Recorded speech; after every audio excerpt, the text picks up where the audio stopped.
नमस्कार मित्रों, nano academy YouTube channel पर आपका स्वागत है। आज हम जो क्लास 6 है एनसीईआरटी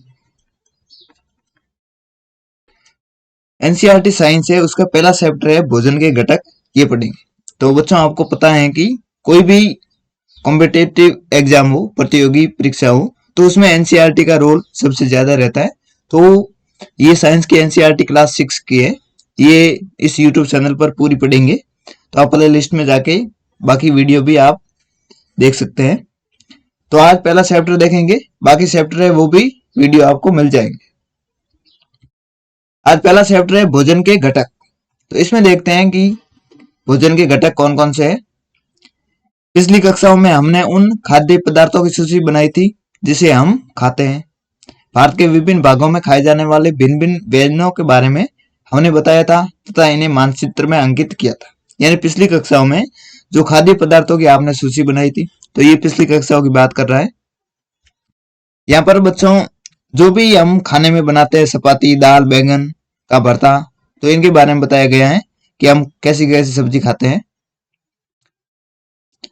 यहाँ पर एक क्रियाकलाप है। आमतौर पर हमारे आहार में अन्न से बना कम से कम एक व्यंजन तो होता है। दूसरे खाद्य पदार्थों में दाल या मांस का कोई व्यंजन या सब्जी हो सकती है। तो ये खाद्य पदार्थों के बारे में बताया गया है। इनमें दही, मट्ठा और अचार भी शामिल हो सकते हैं। इस तरह के आहार के कुछ उदाहरण सारणी 1.1 में दिए गए। तो सारणी जो 1.1 है, तो इसमें कुछ उदाहरण दिए हुए हैं। जैसे क्षेत्र राज्य होता है अलग अलग, या क्षेत्र है तो वहां अलग अलग व्यंजन हो सकते हैं। ठीक है, जैसे पंजाब में मक्के की रोटी है, आंध्र प्रदेश में चावल है। दाल मांस के व्यंजन में राजमा, इधर अरहर की दाल या रसम। सब्जियों में सरसों का साग, इधर कुंदरू। अन्य व्यंजन दही, घी। तो ये अलग अलग क्षेत्र में अलग अलग खाद्य पदार्थ हो सकते हैं। तो यहाँ पर ये खाद्य पदार्थों के बारे में बताया गया है। अब देखते हैं विभिन्न प्रकार के खाद्य पदार्थों में क्या होता है। जो खाद्य पदार्थ होते हैं अलग अलग, तो उनमें जो खाद्य पदार्थ है उसमें अलग अलग क्या होता है, तो वो एक या एक से अधिक प्रकार की कच्ची सामग्री से बने होते हैं।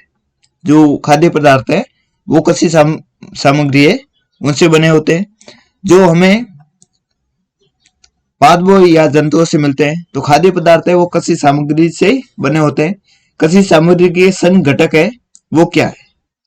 इस कच्ची सामग्री में हमारे शरीर के कुछ आवश्यक घटक होते हैं। इन घटकों को हम पोषक कहते हैं। क्या कहते हैं? पोषक। जो खाद्य सामग्री है उसमें कुछ संघ घटक होते हैं, उनको क्या बोलते हैं? पोषक।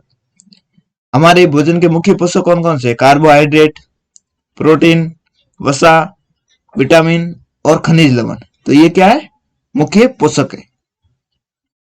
इसके अतिरिक्त भोजन में रुक्षांश तथा जल भी शामिल है। तो एक रुक्षांश और जल, ये भी हमारे खाद्य सामग्री में होते हैं, जो हमारे शरीर की आवश्यकता है। तो ये खाद्य पदार्थ में जो पोषक है उसके बारे में बताया गया है। क्या सभी खाद्य पदार्थों में सभी पोषक उपलब्ध होते हैं? कुछ साधारण विधियों में हम ये जान सकते हैं कि कच्ची सामग्री या पके हुए भोजन में कौन कौन से एक से अधिक पोषक उपस्थित है। तो हम कुछ विधियां हैं यहाँ पर देखेंगे, जिसे पता लगाएंगे कि किस खाद्य पदार्थ में कौन सा पोषक उपस्थित है। तो हम कार्बोहाइड्रेट, प्रोटीन, वसा के परीक्षण अन्य पोषकों के परीक्षणों की अपेक्षा सरल है। तो ये जो कार्बोहाइड्रेट, प्रोटीन और वसा है, इसका पता लगाना थोड़ा आसान है, तो ये हम देखेंगे। अब इन परीक्षणों को करने के लिए क्या क्या चाहिए? तो आपको आयोडीन, कॉपर सल्फेट और कास्टिक सोडा विलयन की आवश्यकता होगी। आपको कुछ परख नली है वो भी सही है, और एक ड्रॉपर है वो भी आवश्यकता होगी। इन परीक्षणों को पके हुए भोजन तथा कच्ची सामग्री है उस पर करना है। एक तो पके हुए पर और एक कच्ची सामग्री पर यह परीक्षण करना है। और जो सारणी 1.1 है, इसमें दर्शाए गए तरीकों से लिख सकते हैं। तो सारणी 1.1 देखते हैं कहां पर है। ये देखो, कसा आलू पर करेंगे तो उसमें मंड उपस्थित होगा तो हाँ करेंगे, प्रोटीन होगा तो हाँ, वसा होगा तो हाँ, नहीं है तो नहीं। तो ये ऐसी सारणी आपको बनानी है। तो ये सारणी छोड़ते हैं, एक बार आगे चलते हैं वापस।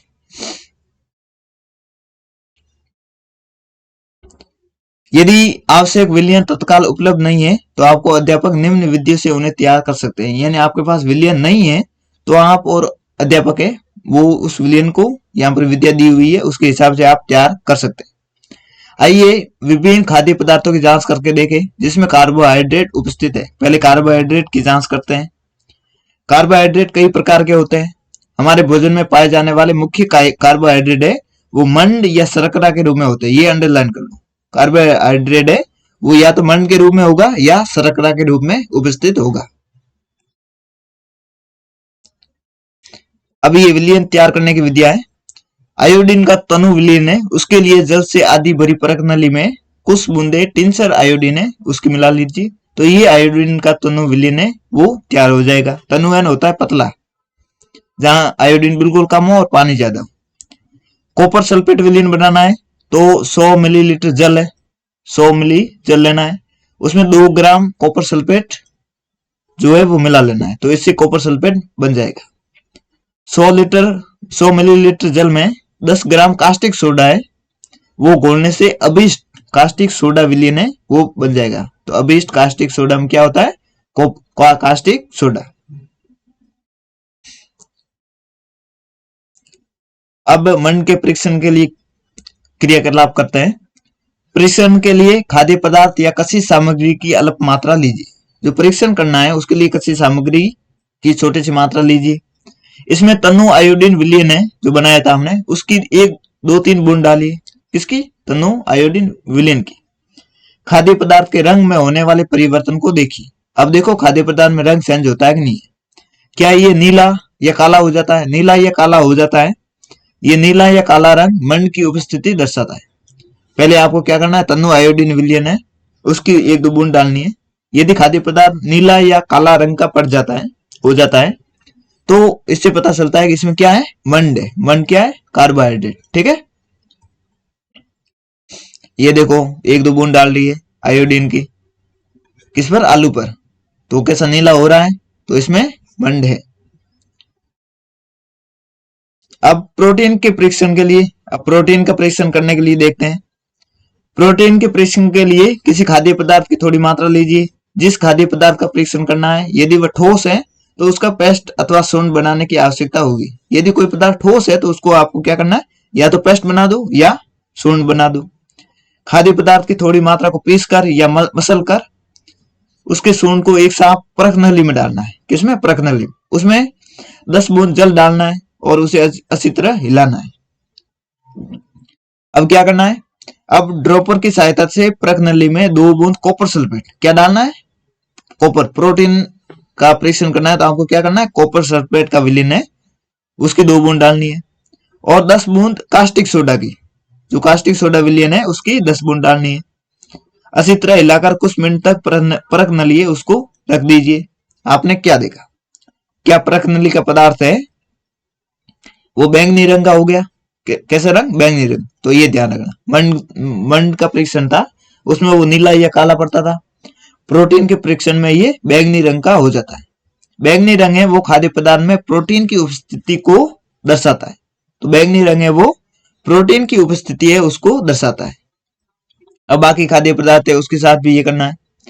अब वसा के लिए परीक्षण, तो वसा के लिए खाद्य पदार्थ है उसको एक कागज के टुकड़े में लपेट कर कूटिए। क्या करना है, खाद्य पदार्थ को कागज में लपेट कर कूटना है। अब कागज को सीधा कीजिए और ध्यानपूर्वक देखिए, क्या इस पर तेल के धब्बे उस पर होते हैं कि नहीं होते? कागज को किसी प्रकाश के सामने लाए, क्या आपको इस धब्बे से होकर आने वाला प्रकाश धुंधला प्रकाश दिखाई देता है? यदि ऐसा दिखाई देता है तो कागज पर तेल का धब्बा है वो खाद्य पदार्थ में वसा की उपस्थिति को दर्शाता है। वसा एक तेल ही होती है, तो यदि वसा है खाद्य पदार्थ में तो कागज पर तेल के धब्बे दिखाई देंगे। ठीक है, खाद्य पदार्थों में कभी कभी जल की कुछ मात्रा हो सकती है। इस दशा में इस पदार्थ को कागज पर धीरे धीरे रगड़िए। भाई जल भी हो सकता है, तो उस दशा में कागज पर धीरे धीरे आपको रगड़ना है। कुछ समय के लिए कागज को सुखा दीजिए ताकि यदि खाद्य पदार्थ से कुछ जल आया हो तो वह सूख जाए। मान लो उसमें वसा सेक करनी है लेकिन उसमें पानी भी होगा, तो वो पानी भी कागज पर लगेगा तो हमको लगेगा कि ये तेल का है। तो एक बार आपको कागज को सुखा देना है, तो पानी होगा तो सूख जाएगा, और यदि वसा है तो उसके धब्बे वो कागज पर आपको दिखाई देंगे। तो ये लिखा हुआ है यहाँ पर। ये परीक्षण क्या दर्शाते हैं? क्या वसा, प्रोटीन तथा मंड इन सभी खाद्य पदार्थों में उपस्थित हैं? तो हमने अलग अलग में करके देखेंगे तो पता चलेगा। अब देखते हैं, हमने 3 पोषक कौन कौन से, कार्बोहाइड्रेट, प्रोटीन और वसा, इसके लिए खाद्य पदार्थों का परीक्षण किया था। विटामिन तथा खनिज लवण जैसे अन्य पोषक भी हमारे विभिन्न खाद्य पदार्थों में उपस्थित होते हैं। तो इसके अलावा विटामिन और खनिज लवण है वो भी होते हैं। इन सभी पोषकों की हमें क्यों आवश्यकता होती है? अब ये पोषक तत्व हमने चेक किया था, तो इनकी आवश्यकता क्यों होती है, तो इसके बारे में हम अब आगे देखेंगे।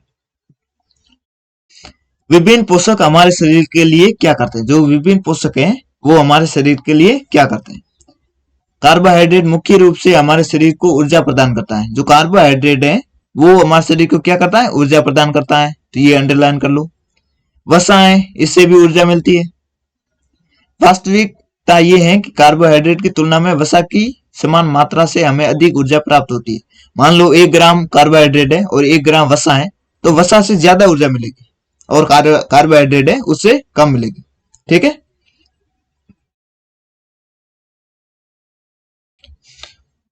कार्बोहाइड्रेट युक्त भोजन है उसको ऊर्जा देने वाला भोजन भी कहा जाता है। ठीक है, ये अंडरलाइन कर लो। कार्बोहाइड्रेट जिसमें भोजन में, तो उसको ऊर्जा देने वाला भोजन कहते हैं, क्योंकि कार्बोहाइड्रेट से ऊर्जा मिलती है। तो ये कार्बोहाइड्रेट के स्रोत हैं, गेहूं, चावल, बाजरा, शकरकंदी, आलू, गन्ना, पपीता, तरबूज, आम और मक्का। इससे क्या होता है? कार्बोहाइड्रेट मिलता है।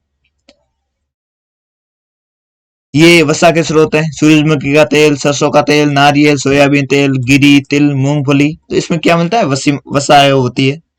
और जंतु स्रोत है जिसमें वसा होती है, घी होती है, दूध, मक्खन, क्रीम, अंडे, मछली और मांस, इसमें क्या होती है? वसा होती है। ठीक है, तो ये स्रोत है।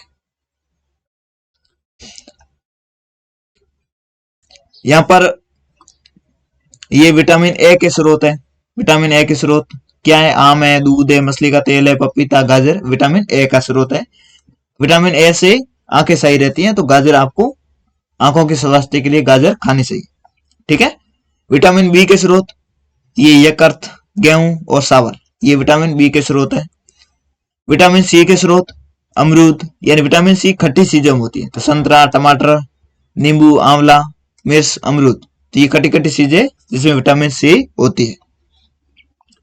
विटामिन डी कमी होती है, तो ये दूध, मक्खन, मांस, अंडे और मछली, तो ये सब जंतु स्रोत है। इधर वाले मक्खन है, अंडे है, मछली है, सिर्फ दूध है, ये भी जंतु स्रोत है। तो ये पेड़ पौधों में कम होती है, सिर्फ जंतु स्रोत में होती है विटामिन डी। ये प्रोटीन के स्रोत है, मछली, मांस, पनीर, अंडे और दूध, मटर, सोयाबीन, राजमा, तुअर दाल, मूंग और चना, तो ये किसके स्रोत है? प्रोटीन के स्रोत। प्रोटीन हमारे शरीर के लिए क्या, किस काम के लिए आती है? तो ये शरीर की वृद्धि तथा स्वास्थ्य रहने के लिए होती है। तो प्रोटीन से क्या होता है? शरीर में वृद्धि होती है और स्वस्थ रहते हैं, तो ये अंडरलाइन कर लो। प्रोटीन युक्त भोजन को प्राय शरीर वर्धक भोजन कहते हैं। जो प्रोटीन युक्त भोजन होता है उसको क्या बोलते हैं? शरीर वर्धक भोजन, तो ये भी अंडरलाइन कर लो। विटामिन रोगों से हमारे शरीर की रक्षा करते हैं। विटामिन है वो रोगों से हमारे शरीर की रक्षा करते हैं। विटामिन हमारी आंख, अस्थियां, दांत और मसूड़ों को स्वस्थ रखने में भी सहायता करते हैं। विटामिन कई प्रकार के होते हैं, ए, बी, सी, डी, ई, के, तो ये विटामिन के प्रकार है। एक विटामिन का समूह होता है उसको विटामिन बी कॉम्प्लेक्स कहते हैं, यानी विटामिन बी है वो बहुत सारे विटामिनों का समूह है, तो उसको क्या बोलते हैं? Vitamin B complex. हमारे शरीर को सभी प्रकार के विटामिनों की अल्प मात्रा की आवश्यकता होती है, यानी थोड़ी थोड़ी मात्रा सभी विटामिन की आवश्यकता होती है हमारे शरीर को। विटामिन ए वो हमारी त्वचा और आंखों को स्वस्थ रखती है, तो विटामिन ए त्वचा और आंखों को स्वस्थ रखती है। सी है ये बहुत से रोगों से लड़ने से हमारी मदद करती है। विटामिन डी है वो हमारे अस्थियां और दांतों के लिए कैल्शियम का उपयोग करने में हमारे शरीर की सहायता करती है। कौन सी? Vitamin D. तो ये थोड़ा महत्वपूर्ण है, आप अंडरलाइन करके नोट कर लेना। अब ये आयोडीन के कुछ स्रोत है। आयोडीन किस किस में मिलती है? पालक में, अदरक में। फास्फोरस तो दूध है, केला वगैरह, इसमें फास्फोरस मिलता है। लौह तत्व है वो किसमें? तो ये पालक है, सेब है, ये यकृत है, ये अमरूद है। कैल्शियम किसमें किसमें मिलता है, तो दूध और अंडों में कैल्शियम मिलता है। ठीक है, यहाँ पर हमारा शरीर भी सूर्य की प्रकाश की उपस्थिति में विटामिन डी है वो बनाता है, ये महत्वपूर्ण है। विटामिन डी है ये सूर्य के प्रकाश से भी हमारा शरीर बना लेता है। ये लड़का सूर्य के प्रकाश में खड़ा है। इन दिनों कोई भी सूर्य के प्रकाश में नहीं रह पाता, जिससे लोगों में इसकी कमी होती है। ये लोग घरों में बैठे रहते हैं, बाहर कम जाना आना जाना होता है, तो सूर्य का प्रकाश उनको कम लगता है, तो उनमें विटामिन डी की कमी हो जाती है। ठीक है, हमारे शरीर को खनिज लवणों की आवश्यकता अल्प मात्रा में होती है। जो ये हमने फास्फोरस, लोह तत्व ये देखे थे, कैल्शियम वगैरह, तो इसकी भी खनिज लवण बोलते हैं इसको, इसकी भी आवश्यकता अल्प मात्रा में थोड़ी थोड़ी होती है। शरीर के उचित विकास और अच्छे स्वास्थ्य के लिए प्रत्येक खनिज लवण आवश्यक है। यानी शरीर का विकास के लिए ये लोह तत्व है, कैल्शियम वगैरह है, इसकी आवश्यकता होती है। विभिन्न खनिज लवणों के कुछ स्रोतों को ये हमने स्रोत देखे थे यहाँ पर। अधिकांश खाद्य पदार्थों में एक से अधिक पोषक होते हैं, यानी अधिकांश खाद्य पदार्थ होते हैं उसमें एक से अधिक पोषक होते हैं। आपने भी सारणी 1.2 में जो परीक्षण हमने ऊपर किया था प्रोटीन वगैरह, तो उसमें एक से अधिक थे एक खाद्य पदार्थ में। फिर भी किसी सामग्री में एक निश्चित पोषक की मात्रा दूसरे पोषक की मात्रा से अधिक हो सकती है। उदाहरण, चावल में कार्बोहाइड्रेट की मात्रा दूसरे पोषक से अधिक होती है। तो पोषक सभी होते हैं लगभग किसी खाद्य पदार्थ में, लेकिन किसी में कोई वस्तु या जो पोषक पदार्थ है वो ज्यादा हो सकता है। जैसे चावल में कार्बोहाइड्रेट ज्यादा होता है लेकिन प्रोटीन वगैरह कम होती है। ठीक है, और दाल में प्रोटीन ज्यादा होती है, कार्बोहाइड्रेट वगैरह कम होता है। इसी आधार पर हम कह सकते हैं कि चावल कार्बोहाइड्रेट समृद्ध भोजन है, यानी चावल में कार्बोहाइड्रेट ज्यादा है तो इससे ये समृद्ध है। इन पोषकों के अलावा हमारे शरीर को आहारी रेशे, जो आहारी रेशे हैं, और जल की आवश्यकता होती है। आहारी रेशे जिसे रुक्षांश हमने पहले भी पढ़ा था, उसके नाम से जाना जाता है, तो इसको अंडरलाइन कर लो। हमारे शरीर में रुक्षांश की पूर्ति मुख्यतः पादप उत्पादों से होती है। जो रेशे हैं वो हमें पादप उत्पाद हैं, जो पेड़ पौधों से जैसे सब्जी वगैरह है, तो इससे मिलती है।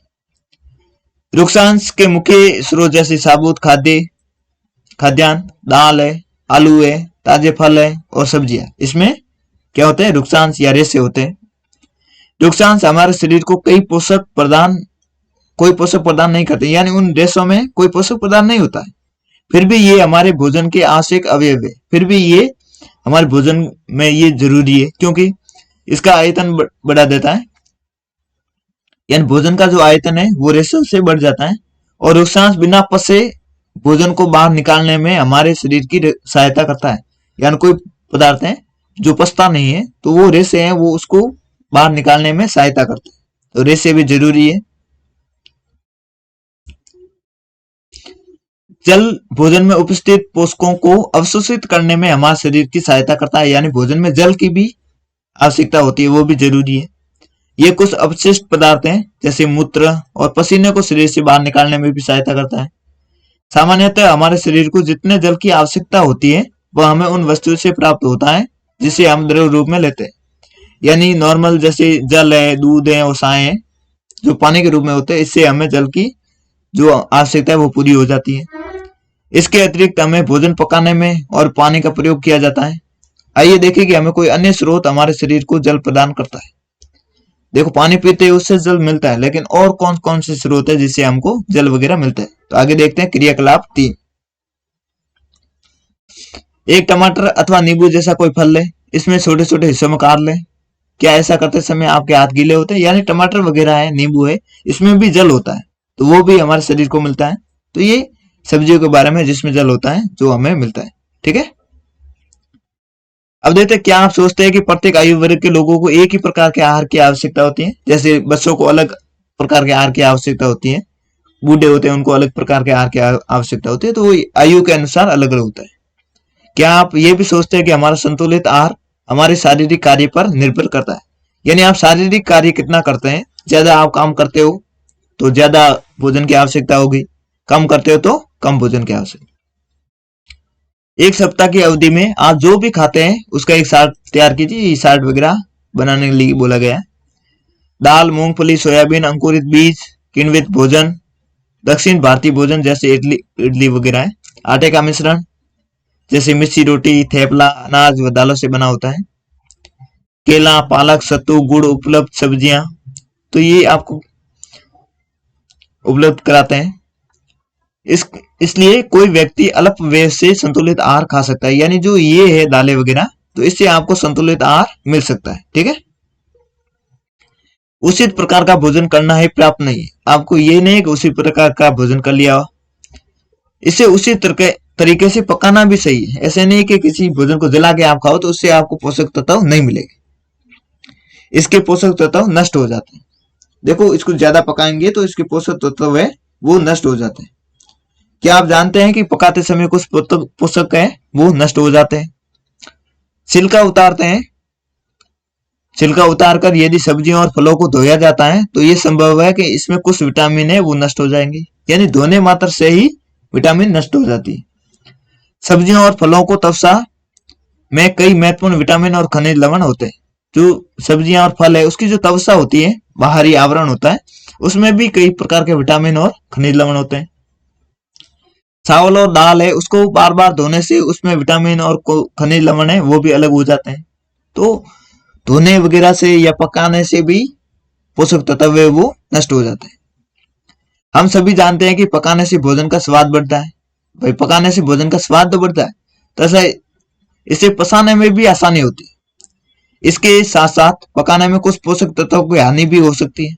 यदि भोजन पकाने में अत्यधिक जल का उपयोग किया जाता है और बाद में उसे फेंक दिया जाता है तो ये लाभप्रद प्रोटीन और खनिज लवणों की हानि हो जाती है। मान लो आपने दाल बनाई, पानी में उबाली और उस पानी को आप फेंक देते हो तो पोषक तत्व उस पानी में से ले गए, तो उस पानी को आपको यूज करना है, फेंकना नहीं। ठीक है,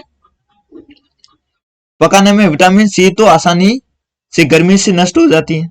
क्या ये उचित नहीं होगा कि हम अपने आहार में फल और कच्ची सब्जियों को सम्मिलित करें? तो आहार में हमें फल और कच्ची सब्जियां वो खानी चाहिए, तो उसमें जो विटामिन सी वगैरह है वो नष्ट हुई नहीं होती है, सही होती है। ठीक है, बूझों ने सोचा कि हर समय वसा युक्त खाना ही सर्वोत्तम भोजन है। ये बूझो है, इसने सोचा कि हर समय वसा युक्त जो तेल ही खाना है वो ही खाना सर्वोत्तम है, यानी ऐसा है। एक कटोरी कार्बोहाइड्रेट युक्त भोजन की अपेक्षा एक कटोरी वसा युक्त भोजन अधिक ऊर्जा देगा। हमने पहले पढ़ा था कि कार्बोहाइड्रेट की तुलना में जो वसा है वो अधिक ऊर्जा देती है, तो क्या वसा वाला भोजन ही खाए? क्या ऐसा नहीं होता? अतः उसने तली हुई चीजें जैसे समोसा है, पूड़ी, मलाई, रबड़ी, पेड़ा, जिसमें प्रचुर वसा युक्त भोजन ही खाया और इसके अलावा कुछ नहीं खाया। तो वसा युक्त भोजन खाया तो क्या हुआ? क्या आप सोचते हैं कि वह ठीक था? निसंदेह नहीं, क्योंकि इतना अधिक वसा युक्त भोजन खाना हमारे लिए बहुत हानिकारक हो सकता है। हमारे भोजन में वसा की मात्रा अत्यधिक मोटापे का कारण बनती है। यानी आप तेल से तले हुए पदार्थ हैं वो ज्यादा खाएंगे तो आपको मोटापा हो जाएगा। ठीक है, ये बूझ जो है इसका मोटापा हो गया है। तो ऐसे नहीं कि सिर्फ वसा वसा वाला तेल वाला ही खाना है, वो खाना है नहीं, तेल वाला कम खाना है, कार्बोहाइड्रेट आप खा सकते हो। ठीक है, अब देखते हैं अभावजन्य रोग। अभावजन्य रोग कौन कौन से हैं? एक व्यक्ति खाने के लिए पर्याप्त है वो भोजन पा रहा है, लेकिन कभी कभी उसमें भोजन में किसी विशेष पोषक की कमी हो जाती है। भोजन है उसमें कभी कभी किसी विशेष पोषक तत्व है, जैसे प्रोटीन है, कभी कार्बोहाइड्रेट है, कभी वसा है, तो उसकी कमी हो जाती है। यदि ये कमी है वो लंबी अवधि तक रहती तो वह व्यक्ति उसके अभाव से ग्रसित हो सकता है। यानी कोई पोषक तत्व आपको नहीं मिला काफी टाइम तक तो उससे आपको रोग है वो हो सकते हैं। एक से अधिक पोषक तत्वों का अभाव हो जाता है तो हमारे शरीर में रोग अथवा विकृतियां हैं वो उत्पन्न हो सकती हैं। वे रोग जो लंबी अवधि तक पोषक के अभाव के कारण होते हैं तो उसको अभावजन्य रोग कहते हैं। तो ये अभावजन्य रोग किसको कहते हैं? जो पोषक के पोषक तत्व है उसके अभाव से होता है तो उसको अभावजन्य रोग कहते हैं। यदि कोई व्यक्ति अपने भोजन में पर्याप्त प्रोटीन नहीं ले रहा है तो उससे कुछ रोग हो सकते हैं। तो प्रोटीन नहीं मिलेगा तो उसको कुछ रोग हो सकता है, जैसे वर्दी है उसका अवरुद्ध होना, यानी जो हाइट वगैरह है वो बढ़ना रुक जाएगी, चेहरे पर सूजन आ जाएगी, बालों का रंग उड़ जाएगा, त्वचा की बीमारी हो जाएगी और पैसिस हो जाएगा। तो ये प्रोटीन की कमी से होता है। ठीक है, यदि प्रोटीन और कार्बोहाइड्रेट, कौन सा? प्रोटीन और कार्बोहाइड्रेट दोनों में दोनों ही किसी व्यक्ति के आहार से एक लंबे समय तक अनुपस्थित रहे तो इससे वृद्धि पूरी तरीके से रुक जाएगी। कार्बोहाइड्रेट और प्रोटीन दोनों ही नहीं मिले तो वृद्धि है शरीर की जो हाइट है वो पूरी तरीके से अवरुद्ध हो जाएगी, रुक जाएगी। ऐसा व्यक्ति वो दुबला पतला हो जाएगा, वह इतना दुर्बल हो जाएगा कि चलने में भी असमर्थ होगा। तो ये किससे होगा? प्रोटीन और कार्बोहाइड्रेट की कमी से। अब विभिन्न विटामिन है और खनिज लवण है, उनके अभाव से भी कई सारे रोग होते हैं जो सारणी आगे हम पढ़ेंगे। सभी अभावजन्य रोग है उसके रोकथाम संतुलित आहार लेने से की जा सकती है। तो संतुलित आहार है जिसमें सभी पोषक तत्व होते हैं तो वो लेने से ये रोग है वो रोक सकते हैं। इस अध्याय में हमने स्वयं से ये जानने की कोशिश की कि विभिन्न क्षेत्रों के भोजन में इतनी अधिक विविधता होते हुए भी आहार में पोषक तत्वों का वितरण है वो सामान्य है। ये वितरण हमारे भोजन के आवश्यक पोषक तत्वों की उपस्थिति सुनिश्चित करता है। तो ये पोषक तत्वों के बारे में चैप्टर था। अब यहाँ पर विटामिन ए, इसकी कमी से क्षीणता या दृष्टिहीनता होती है, इसमें कमजोर दृष्टि हो जाती है, अंधेरे में कम दिखाई देता है जिसे रतौंधी कहते हैं, कभी कभी पूरी तरीके से दिखाई देना बंद हो जाता है। यानी विटामिन ए आंखों से संबंधित है, थोड़ा ध्यान रखना। तो इससे दृष्टिहीनता यानी अंधापन हो जाता है। विटामिन B1 है, इससे बेरी रोग होता है कमी से। इस बेरी रोग में क्या होता है? लक्षण क्या है? दुर्बल पेशियां और काम करने में ऊर्जा में कमी। तो ये विटामिन बी की कमी से होता है। विटामिन सी की कमी से स्क्रवी रोग है ये हो जाता है। इसमें मसूड़ों से खून निकलता है, घाव बढ़ने में अधिक समय का लगता है। तो इससे पता चल जाता है कि विटामिन सी की कमी है। विटामिन सी खट्टे जो फल है उससे मिलती है, नींबू वगैरह में। विटामिन डी है, इसकी कमी से रिकेट्स ये रोग हो जाता है। इसके लक्षण क्या है? तो अस्थियों का मुलायम होकर मुड़ जाना, जो अस्थियां हैं, हड्डियां हैं, वो कमजोर हो जाती है। कैल्शियम इसकी कमी से तो अस्थियां और दंत से या दांतों का क्षय हो जाता है और अस्थियां कमजोर हो जाती है। तो ये इसके लक्षण है। आयोडीन की कमी से गेंगा या गाइटर हो जाता है, जो गले में होता है, जो गर्दन की ग्रंथि है वो फूल जाती है और बसों में मानसिक विकलांगताएं वो आ जाती हैं।